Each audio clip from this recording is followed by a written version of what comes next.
Are you surprised by the sheer scale of what occurred yesterday? Not a good morning for many people, I'm afraid. Yeah, I was. I mean, it really is a bit of a wake-up call to the fact that we are pretty dependent on these types of security software that exist mostly in larger organizations, but most of us have never heard of these brands because we're not really interacting with them. It's really the professional engineers who try and stop cyber attacks on networks that might have thousands of workstations in them, and they buy the security software to detect when the attacks happen and intervene. Yep, I'd be one of those. Last night, I had no idea what CrowdStrike was, so it was a very much a research cram session. So when you say how do we learn from this? What does that mean? Do these companies have to have maybe not just this system, but backup systems as well to almost act like a generator? If the first system were to go down, the second one kicks in. Well, it's very hard, and the reason is because there's obviously pressure in these sorts of companies from management to the engineers to release that next fix or update or whatever.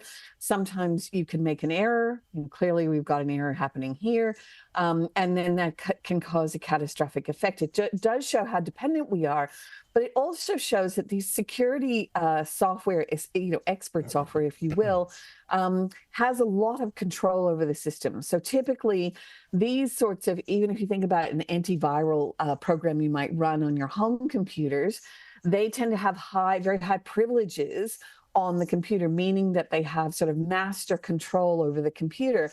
Because if they didn't, if there was a virus on it then or malware, it could find a way to route around the software. But the problem with that is then when you have a problem, like you have a fault that's been uploaded, it can be very hard to actually undo it. And that's particularly so if you've been really good on security. So a lot of the CISOs, the chief information security officers, might have done the extra due diligence of setting up encrypted hard drives, for example, for the hundreds of workplace machines that they have.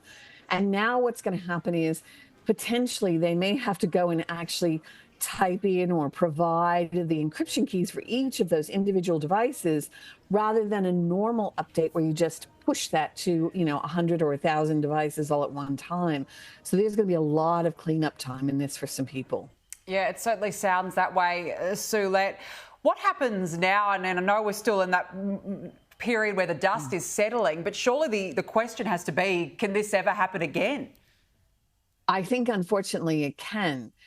So it shows us, in a sense, how dependent we are on these to these supply chains of services, such as providing extra security notifications on networks, and that everything is interconnected. So, of course, it wasn't just saying, you're running an obscure bit of security software. It's all of the security software that happens to be running on Windows, happens to be running on Microsoft systems, and so that then hits all sorts of things. I mean, people couldn't get food out of vending machines because it was interfering in the point of sale interactions there. You couldn't buy stuff, at the counter at Woolworths, or 7-Eleven was shut down because you couldn't process things.